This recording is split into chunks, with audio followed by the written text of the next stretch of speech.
Muito bem, eu sou o pastor Hernandes Dias Lopes, eu sou pastor há 39 anos e Deus me chamou especificamente para pregar a palavra, pregar o Evangelho. E eu quero, nesse momento, compartilhar com você algo que está no meu coração, que inflama a minha alma, que traz brilho aos meus olhos. Eu quero compartilhar com você alguns princípios importantíssimos sobre pregação. E estou convencido de que nós podemos melhorar, e muito, a pregação, porque Deus nos chamou para isso.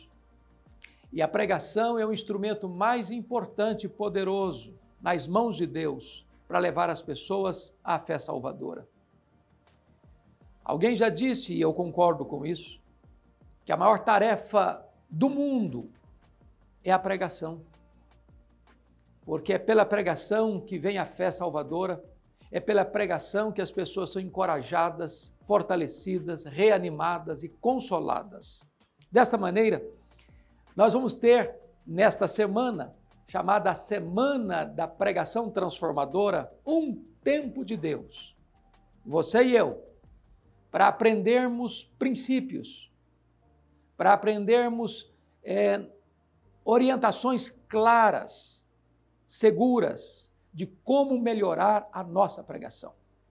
Eu quero compartilhar isso com você.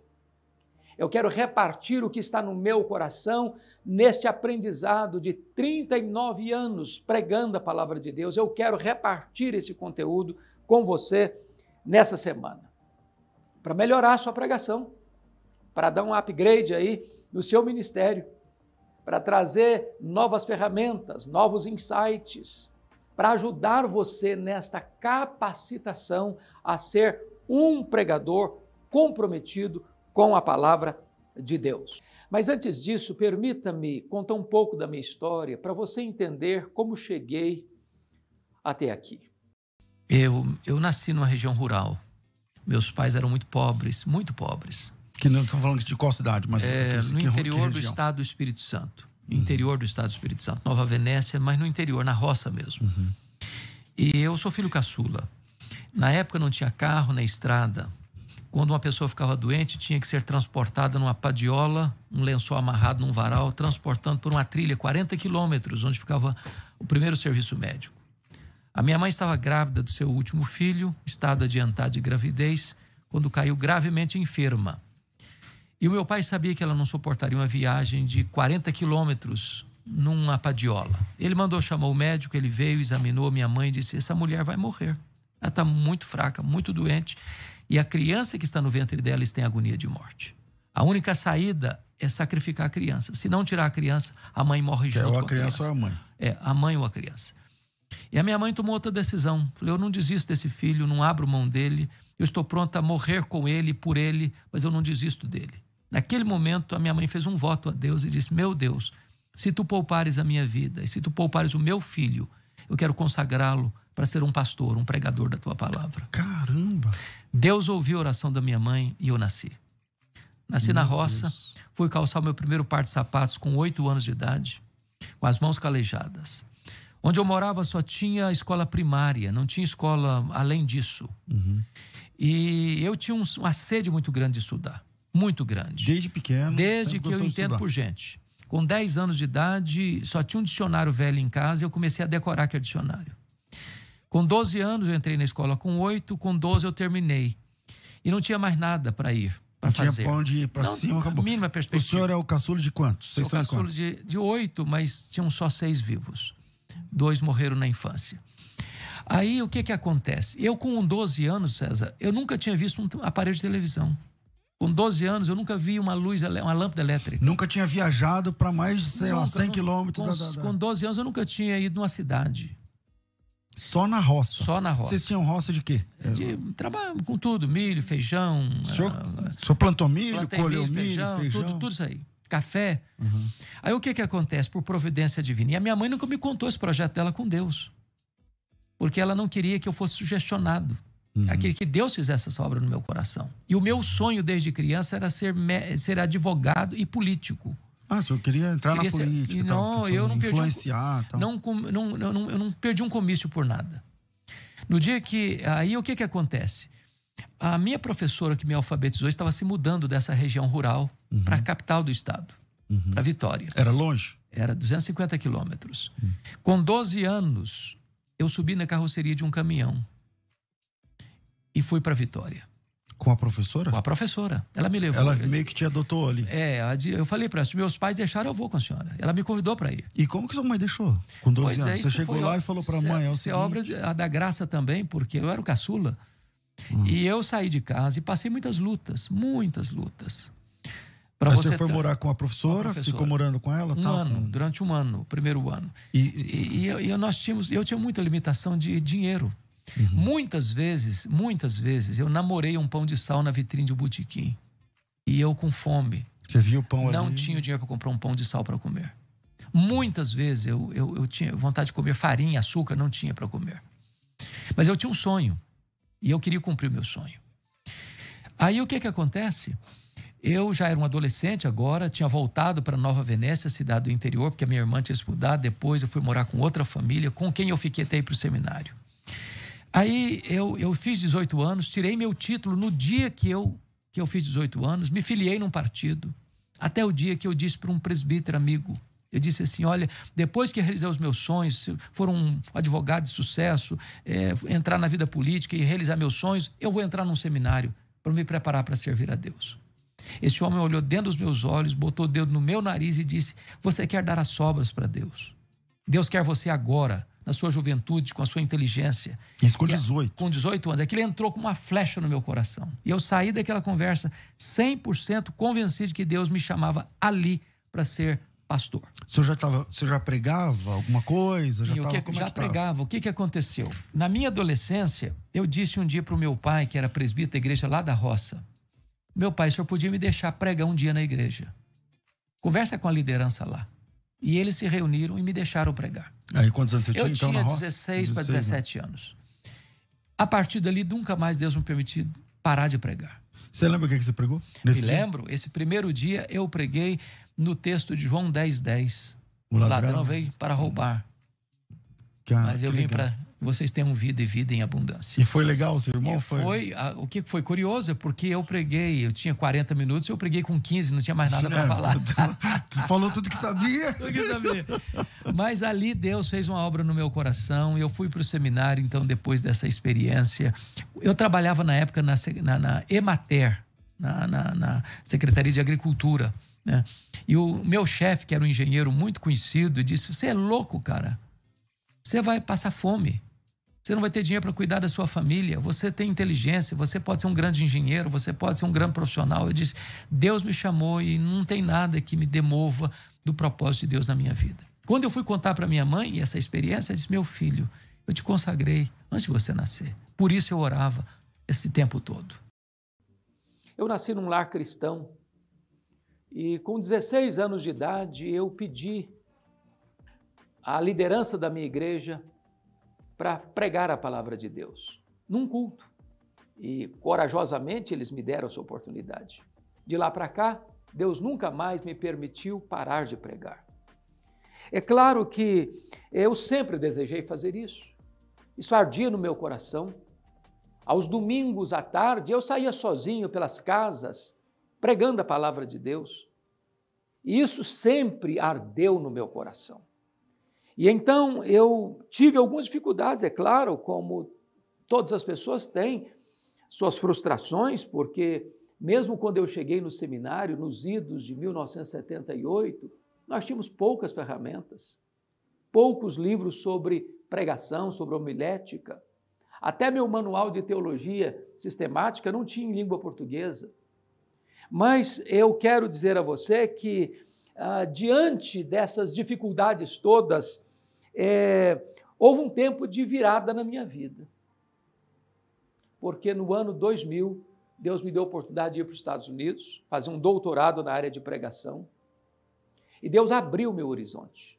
Deus clareou para mim um campo novo. sobre especificamente a importância da pregação expositiva para o crescimento saudável da igreja. E eu me debrucei sobre esse assunto. Eu mergulhei neste assunto. Eu escrevi a minha tese de doutorado sobre pregação expositiva. De lá para cá, para minha alegria, muitos seminaristas aqui no Brasil começaram a escrever as suas dissertações, as suas monografias de conclusão de curso sobre pregação expositiva. Pela graça de Deus, hoje nós temos uma gama enorme mesmo de literatura, livros bons na área de homilética, ensinando-nos acerca da pregação expositiva. E é por isso que eu gostaria hoje de compartilhar com você que quando eu retornei dos Estados Unidos, Deus botou no meu coração o propósito de escrever os comentários expositivos dos livros da Bíblia. Dos 66 livros, pela graça de Deus, eu já concluí a exposição de 42 livros, faltando apenas 24 livros para concluir. Talvez você conheça esses livros, comentários expositivos. Talvez você me conheça da televisão, você me conheça das redes sociais, quem sabe até já estive pregando na sua igreja ou na sua região. Deus me tem levado para o Brasil inteiro, em todos os estados. Já preguei em mais de 1.500 igrejas, das mais diversas denominações no Brasil e fora do Brasil. Deus tem me dado a oportunidade de pregar em congressos, em cruzadas, em seminários, treinamento de líderes. Deus tem me dado a bênção de pregar literalmente todos os dias. Eu sei que às vezes é até um pouco exaustivo, trabalhando 3 expedientes por dia. Às vezes eu vou até cansado pregar numa igreja, mas quando eu chego lá e vejo o povo de Deus, aquilo me dá uma B12 na veia e eu fico entusiasmado, encorajado, porque eu amo esse ministério da pregação do Evangelho. Acho que não tem nada mais sublime no mundo do que ser um pregador do Evangelho. E neste momento eu quero repartir com você, nesta semana da pregação transformadora, princípios que vão, quem sabe, mudar o seu ministério. Há poucos dias eu estava pregando numa igreja aqui em São Paulo e o pastor me disse algo que me encheu o coração de alegria. Ele me disse: pastor Hernandes, eu estava numa crise existencial, numa crise ministerial, passando um momento difícil na minha vida, exausto, cansado, estressado, quando Deus colocou nas minhas mãos o seu livro Pregação Expositiva. Eu quero dizer para o senhor que aquele livro mudou a minha história, o meu ministério. Hoje eu tenho o prazer de pregar, eu hoje tenho ferramentas próprias, certas, para expor as Escrituras. Isso mudou minha vida, mudou minha família, porque eu era uma pessoa estressada e mudou o meu ministério. Pois eu quero compartilhar com você, nesta semana da pregação transformadora, algo que pode, quem sabe, impactar sua vida, mudar a sua história como pregador do Evangelho de Jesus Cristo.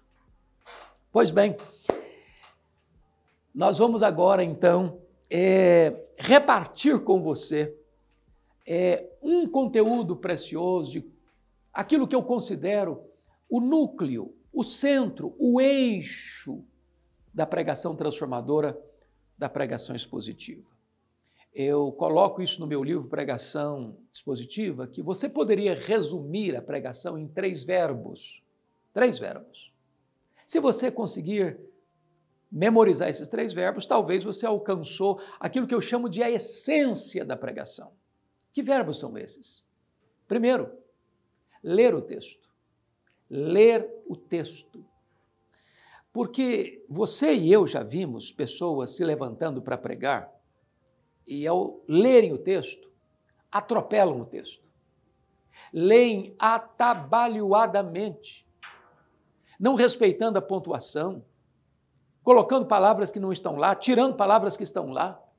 E quando você escuta um pregador fazer isso, você chega à seguinte conclusão: ele não conhece o texto.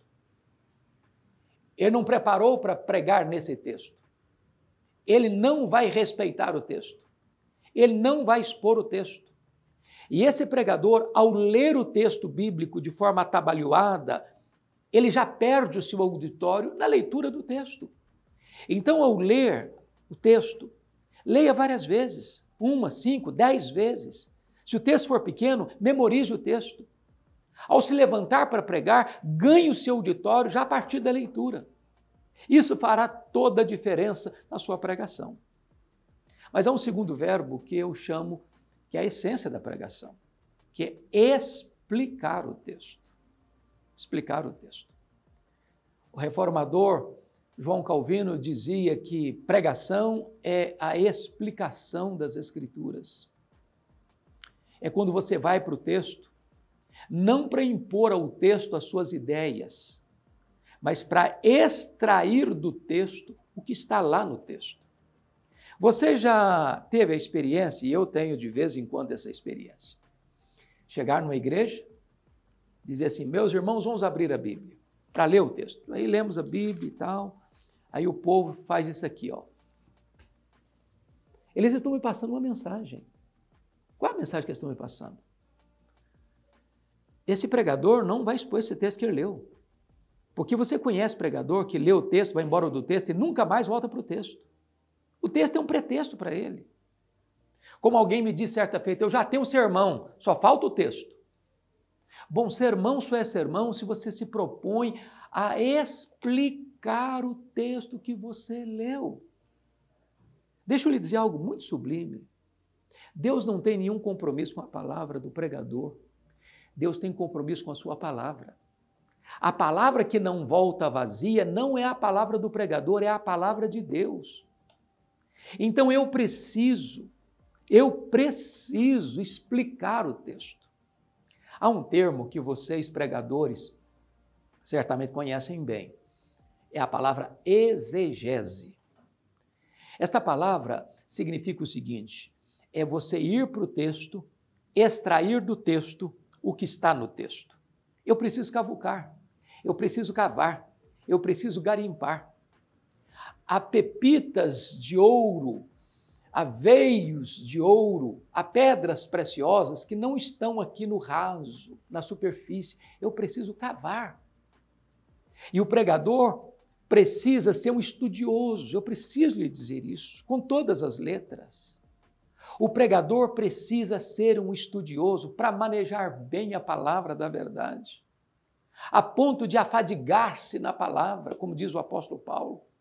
Então, é preciso que você vá para o texto, estude o texto, mergulhe no texto, arranque do texto as riquezas que estão no texto, para você repartir com o povo de Deus. O apóstolo Paulo, escrevendo aos Coríntios, disse que importa que os homens nos considerem como ministros e como despenseiros. E o que se requer dos despenseiros é que eles sejam encontrados fiéis. Vamos pegar essa imagem do oikonomos, do mordomo. O mordomo era o administrador da casa. Ele era o responsável para distribuir a alimentação adequada para a família. Não era a responsabilidade dele levar comida para a despensa, mas era a responsabilidade dele trazer toda a comida da despensa para servir à mesa. A despensa de Deus para alimentar a sua família é a palavra. Eu não posso levar alimento novo. Eu não posso tirar o alimento que está na despensa. Agora, cabe-me ser fiel, trazendo para a mesa, para o púlpito, todo o alimento que está na despensa de Deus. Como Paulo disse aos presbíteros de Éfeso, eu preciso anunciar todo o desígnio de Deus. É expor a Escritura. Na medida que você explicar a Escritura, você está alimentando o povo de Deus, não com a palha do pensamento humano, mas com o trigo da verdade que emana da Escritura. Então, este é o segundo verbo que você precisa memorizar. Você vai ler o texto e você vai explicar o texto, fazendo uma exegese do texto. Talvez você diga, pastor, mas eu nunca fui para um seminário, eu sou pregador leigo. Eu sou até pastor, mas não passei por uma formação teológica, pois nós vamos dar a você nessa semana da pregação transformadora ferramentas que vão ajudar você na sua pregação. Você vai poder comprar bons livros, bons comentários, ter boas ferramentas, mas nós vamos dar neste curso para você aqui uma pista, uma direção, uma orientação. Mas há um terceiro verbo que eu preciso compartilhar. Primeiro, é ler o texto. Segundo, é explicar o texto. E terceiro, é aplicar o texto. Então, deixa eu dizer algo muito, muito, muito importante para você.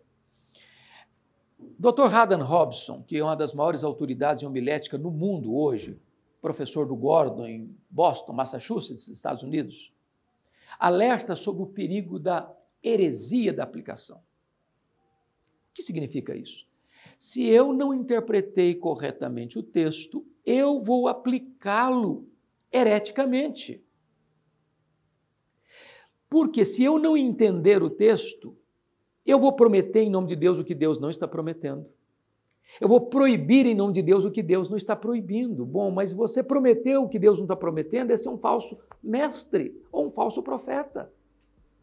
Prometer em nome de Deus o que Deus não está prometendo é falsear a verdade, é enganar as pessoas. Deixa eu ilustrar isso para você entender. Certa feita eu estava retornando de uma viagem onde eu fui pregar a palavra de Deus numa cidade, era Governador Valadares na época, eu morava em Vitória, e eu estou quase chegando na minha casa, mas era madrugada e eu com muito sono. Lá pelas tantas eu disse assim, vou ligar o rádio, quem sabe meu sono vai embora. Aí liguei um pregador entusiasmadamente pregando sobre Sansão. E ele disse assim, se você matar o seu leão, você vai ter uma grande recompensa. Você vai poder chupar o mel da sua caveira. E eu fiquei triste porque escutei aplausos a esta frase. Qual o problema dessa afirmação? Aquele pregador não conhecia o texto. Aquele pregador não soube interpretar o texto. O mel da caveira do leão que Sansão tomou, aquilo não era bênção, aquilo era maldição. Sansão era um nazireu. E um nazireu não podia tocar em cadáver. Quando ele tira o mel da caveira do leão, ele está quebrando um voto, um pacto do seu nazireado. Aquilo era maldição na sua vida. Porque o pregador não interpretou o texto, ele aplicou o texto de maneira errada, de maneira herética. Olha a importância da gente estudar a Bíblia. Olha a importância de nós entendermos a necessidade de explicar as Escrituras, para que a nossa pregação seja uma pregação fiel e relevante. Pois bem, eu gostaria de concluir a minha fala com vocês para dizer o seguinte. Na próxima aula eu tenho algo fabuloso, magnífico para repartir com você, de forma mais prática.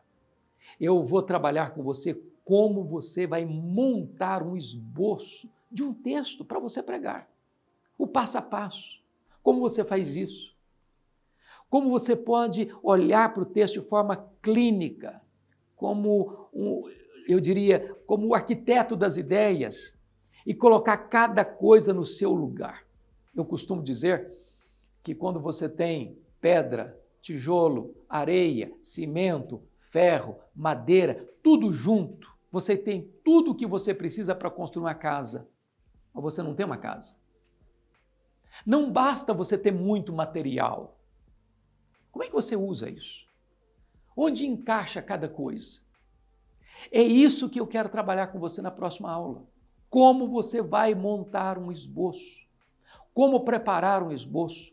Como pegar um texto bíblico e examiná-lo cuidadosamente, meticulosamente, passo a passo, na sua interpretação, para que aquele esboço fique claro, eloquente para quem está ouvindo você, a ponto das suas ideias transmitidas no sermão, expondo as Escrituras, fique gravado na mente e no coração do seu ouvinte. Pois bem, então eu gostaria que agora você deixasse os seus comentários aqui abaixo, por favor. Eu preciso muito disso e eu gostaria até mesmo de responder boa parte desses comentários ou dessas perguntas. Então, terminada esta aula aqui, faça os seus comentários, mostre para nós se o que eu reparti com você aqui é relevante ou não é relevante e como isso pode ajudar você ou já ajudou você. A sua participação conosco, o seu feedback, o seu retorno para nós é muito importante. Então deixe aqui seus comentários, deixe aqui suas perguntas e nós teremos muito prazer em respondê-las para você. Bom, gente, se esse conteúdo que eu reparti com vocês foi significativo para você, foi relevante para você, deu alguma luz para você, eu gostaria que você convidasse outras pessoas para fazer parte conosco desta semana da pregação transformadora de forma gratuita. Muitas outras pessoas podem ser ajudadas e nós estamos aqui com esse propósito. É isso que invade o nosso coração, é isso que é a paixão da nossa alma, é ajudar pessoas. Vocês estão notando que eu estou com os cabelos brancos. A nossa geração precisa passar o bastão para a nova geração. É preciso formar um exército de homens, mulheres, gente de Deus, fiel a Deus, comprometido com a palavra de Deus, para pregar com fidelidade, relevância, unção e poder a palavra de Deus. Então, dá tempo para você convidar muitas outras pessoas para participar conosco dessa semana da pregação transformadora de forma gratuita. E eu quero ainda lhe prometer que nós deixaremos para você um e-book lá no meu canal do Telegram. Isso vai ainda contribuir e abençoar sua vida e o seu ministério. E se você ainda não está inscrito no meu Telegram, é só você clicar no botão que está aí abaixo e você será inscrito. E então você receberá este e-book que nós presentearemos a você. Bom, mas eu quero concluir convidando você para me seguir nas nossas redes sociais. No meu Instagram, @HernandesDiasLopes, no meu canal do YouTube, onde nós compartilhamos diariamente uma mensagem inédita. E também no nosso Facebook. Todo esse conteúdo nós repartimos com você para edificar sua vida, para abençoar o seu coração, para encher o seu coração de entusiasmo com a preciosa e rica palavra de Deus. Muito obrigado por sua presença e até a nossa próxima aula, se Deus quiser.